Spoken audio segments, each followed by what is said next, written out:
Hi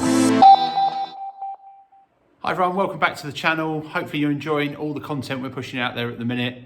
We've been pushing out plenty of tuition tips, things to help you get ready to come back to golf. Hopefully you've been putting them into practice and you're ready to the return to golf on the 29th of March. I know we're really excited about it. Thought I'd change it up a little bit this week. Rather than going for one of the normal tuition videos, I thought I'd look at what's in my bag. Now, I get asked quite a lot at the golf club what clubs I'm playing, what I'm using. I'm really lucky. I'm a Titleist staff stroke ambassador player. So I get, when the new releases launch, I get one of the new releases of the product. So for instance, just now the TSI range has come out, the wood range has been launched, and I've just received a driver and a fairway wood before the lockdown. So I'm really lucky that I get supplied with equipment from Titleist. So a big thank you to them. That still makes me unbiased if we do equipment reviews. I'm not paid to use the equipment, but I really, really like their equipment. I've been using it for a number of years now, and what they've got out on the market at the minute is pretty special. So I thought we'd dive in and take a look at what I'm going to be using in 2021. Okay, so let's have a little look under the lid, see what we've got in here. These haven't been used for a while. So let's grab one of my irons. I think we'll kick it off there. So if we have a little look, just get the profile of that, shine that out. So I'm currently using the Titleist T200 range of irons. Now, sort of a mid-size head in the bag. You're probably thinking, "God, that's quite a big head for a decent golfer to be using." What I quite liked, I went to a Titleist fitting day when they did their iron launch, and I just sort of fell in love with these. Really, they're easy to hit. The lofts are a little bit stronger than standard. One of my things I struggle with, I spin the ball a lot, so the lofts on these help me to bring the spin down a little bit, but I still retain great feel because they're forged faces. So love the look of them, love the look of the top line when I put it behind the golf ball. Excuse the shadow, but there's quite a thin top line there, so it doesn't really look like a big-headed golf club, but they're dead easy to hit, and I just love the forgiveness factor in them. So I'd be hard pushed to change them. However, I do like the look of a slightly smaller headed golf club. So I think if there was one thing in danger in my bag and that I might change, I might have a little look at some new irons, but quite happy with these, to be honest, and yeah, look forward to trying a new setup to see if I can better them. So next up in my bag, in the longer end of my bag, I've got a 2 and a 4 iron in the Titleist U500 range. So it's kind of like, you look at these as like the driving iron end, but fantastic feel again, really forgiving in comparison to maybe some of the other heads in some of the families of irons that Titleist produce. But I just love the forgiveness factor. For someone that wants to retain playing irons in their bag and maybe doesn't want to switch to hybrid or lofted fairway wood, I definitely recommend these. I mean, these are, beautiful irons, dead easy to hit, get good yardage out, and the faces feel quite sort of springy, so I feel like I get really good ball speed off these. Got 2 and 4 iron in a stiff Project X hazardous shaft, and yeah, really, really enjoy these. I'd be hard pushed to knock the 4 and the 2 iron out of my bag. Definitely keeping these in for the season. Okay, so now to the end of the bag that I enjoy having a conversation with a lot of people about. I mean, the wedge end of the bag and how you sort of fit the wedge lofts in, and the grinds and the bounces.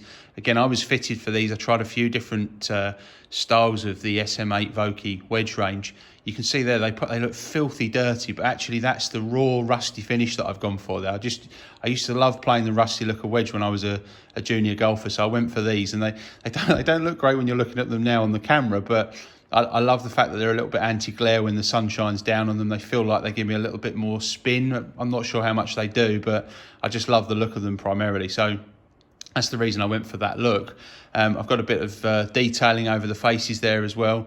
And the bounces and the grinds as well. A lot of people ask us about bounce and grinds. And I think really, there's so many different things you could talk about and look at in a fitting session for the bounce and grind. But I think for me, when I tested them, to give you an idea, it's often, not what you like the look of and you think you can play. You just have to sort of experiment and go through with a fitter in a fitting session and try out the things that might work for you and that are suggested to you. I did like the look of something with far less bounce and looked really had a sharp leading edge, and I love the look of it, and it was a tall wedge, but I just didn't get any performance out of it. So I went for something with a small amount of bounce in an M grind. It's versatile in my lob wedge that I can open it up a little bit. And there I've got the 54S10 wedge there, which is fairly standard bounce and shape again for full shots and pitch shots.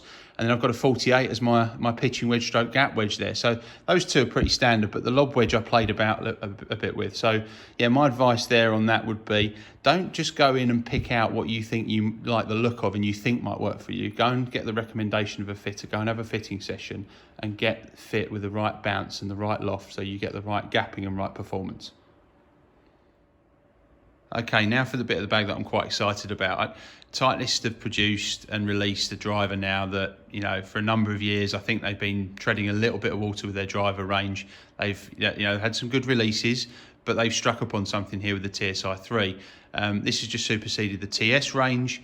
And I think here what they've got, they've blended their traditional look, which is always classic. And someone that's played Titleist for a long time will know what I mean when I'm talking about that sort of jet black finish when you look down over the top of the golf club. But now it's packed with technology. I mean, the face technology in it now, there's sort of spacecraft technology in the face now, which makes it quite firm. The ball speeds are really, really high. There's a nice weight track around the back there. There's obviously the adjustable sleeve there for loft and lie on there as well. In my particular version, I've gone TSI 3, standard lie on A1 at 9 degrees with an extra stiff hazardous shaft in it. And I just love this drive. I was testing it against a number of other manufacturers, and it was up there. It's producing some good ball speeds, and I made some gains with this. I'm really, really excited to see what happens with this season. I've also gone for the matching fairway wood as well. Just pull that out the bag and have a quick look at that. See, I've had a little whack with that on the mat. TSI 3, 15 degree, same matching shaft, the hazardous extra stiff shaft in that. Again, adjustability, love the feel off the face with that. Very traditional look.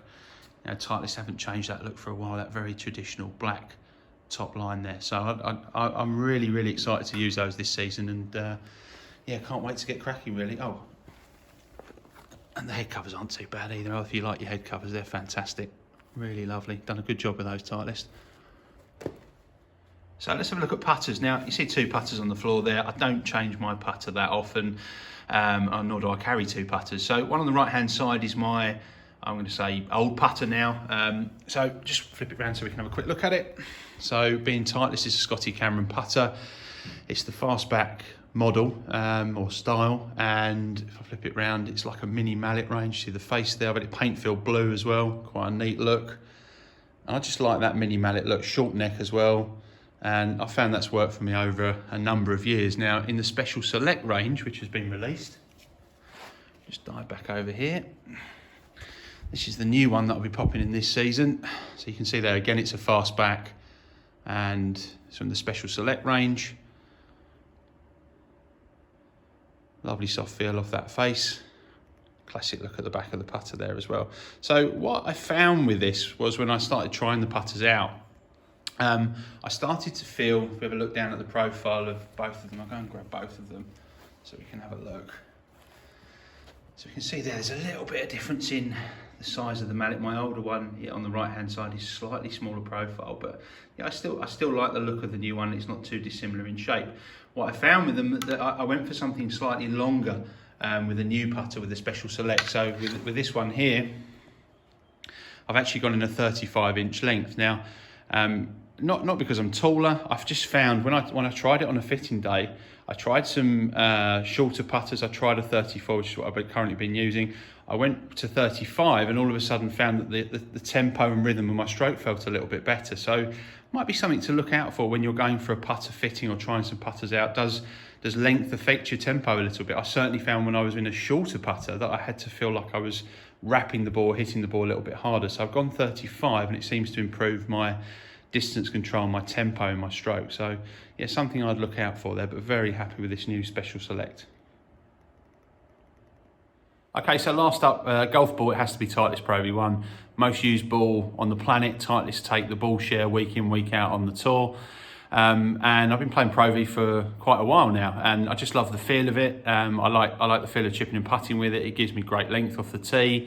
I've dabbled with using Pro VX. I've looked at the AVX ball, which is in the Tour N family there, but I found I always sort of gravitate back to Pro V1. So you know, nice touch as well. I've got the logo on the ball as well, so that's really nice. But yeah, again, on the fitting front, I'd always recommend having a look at golf ball fitting in a lesson if you've got access to the technology, just to check if there's something you can make a gain on. For instance, if you're looking for more ball speed, one of the good balls in the Titleist family to look at would be the velocity ball. But then again, you know, the philosophy from Titleist, and something I'd always look for in a ball fitting, would be to try and fit from the green backwards and look at what you require from your chipping, your pitching, your putting, and the feel element, where you're going to spend the majority of your time playing golf. So don't just look for the ball that's going to hit it the furthest, look for the all-round performance. So that's kind of why I go Pro V1. Hopefully you've enjoyed this video. That's a rundown of what's in my bag. I'll keep you updated, obviously, if there's anything that changes in it, but I'm hoping to do a few more of these with people going forward. As always, if you've enjoyed the video, please give it a like. And if you're enjoying the content, give us a follow as well. See you all next time.